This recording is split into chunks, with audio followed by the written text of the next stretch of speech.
I've always liked cars. There's something about them that brings out emotions and excitement that is hard to top with anything else. And ever since I've been old enough to hold a license, I've always loved Nissans. My S13 Nissan Silvia is to this day the best car that I've ever owned. And even though that story didn't have a happy ending, I just keep going back and chasing that feeling. Next I imported a 180SX from Japan. Then I got a GTIR. I went to Tokyo to choose an S15 from the auctions, and then we built this drift pig. And blasting through the Australian outback in a GTR was an experience that I can still feel resonating in me to this day. But there's a pattern that I've created here. Are we destined to do nothing more than fulfill the ill-written scripts that we write for ourselves and pray to invisible deities that we've invented for our own minds and hope that they're listening in approval while we keep doing the same thing over and over again? What happens if we do something different? So I thought about all the cars I knew that I would never own. Cars that I knew for a fact that I felt nothing for.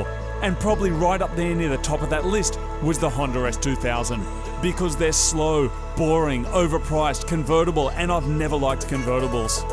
I didn't have any friends with Hondas, and my only experience with them was being able to beat them in a straight line when I owned my boosted 180SX and that Honda Civic that we built, and you probably know how that one turned out.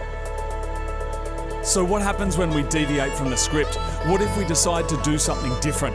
What if we get out of bed in the morning and decide that today is the day we're going to see what's behind all of the doors we've closed in our minds?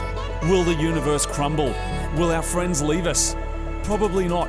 But we may find ourselves completely vulnerable and out of our comfort zones. And this is where the learning begins, as we try and make sense of who we become when we do something that we're not meant to do.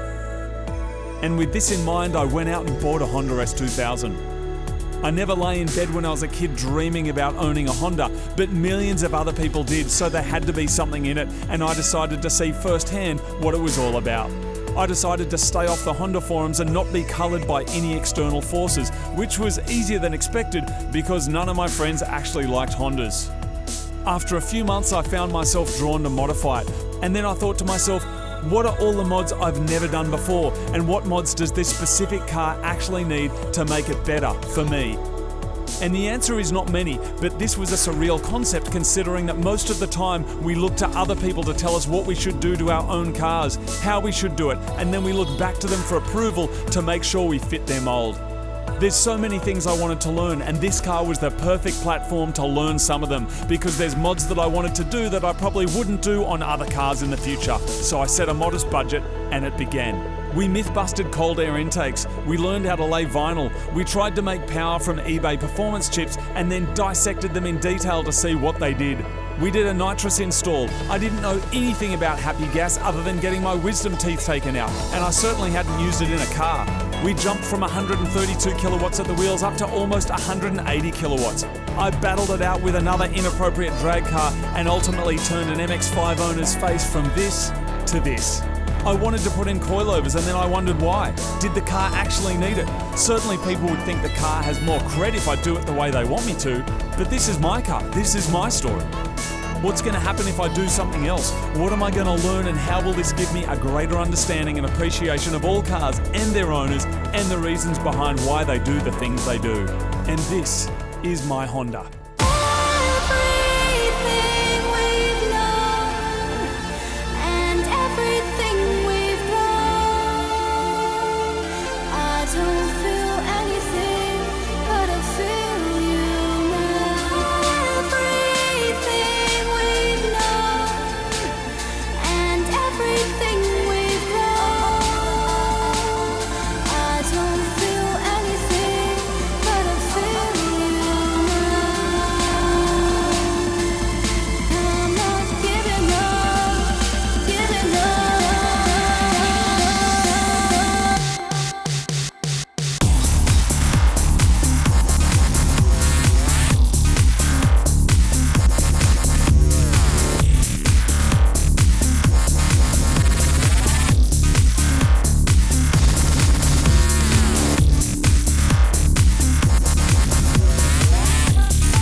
but now I get it.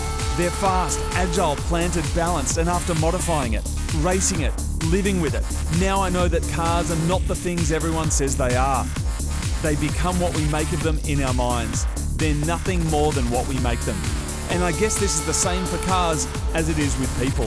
Is your car making you smile? Is it bringing people together? Are you learning and becoming a better person because of it?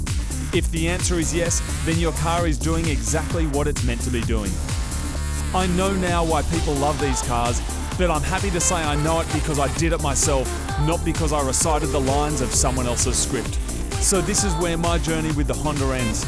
And after 12 months, I'm very excited because I feel like I've earned the right to get back to my roots.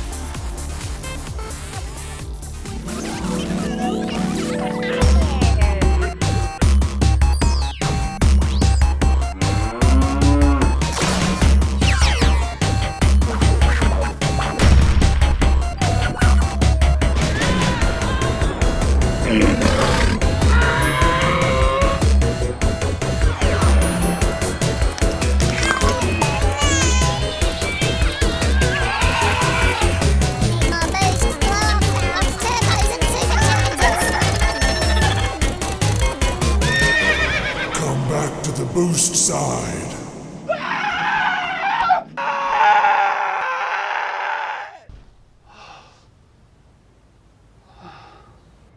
Are you alright?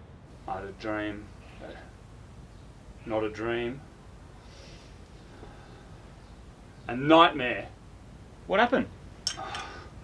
I dreamt that I owned a Honda. A Honda? Yeah. And I loved it. I loved it so much I justified owning it by ranting philosophical prose about how important it is to own Hondas. You owned an MX-5. I owned an MX-5? A turbo MX-5. And we were racing them. Racing was kind of cool. We were racing them at a drag strip. Racing convertibles at a drag strip. Why? You don't own an MX-5 in real life, do you? I definitely do not own an MX-5.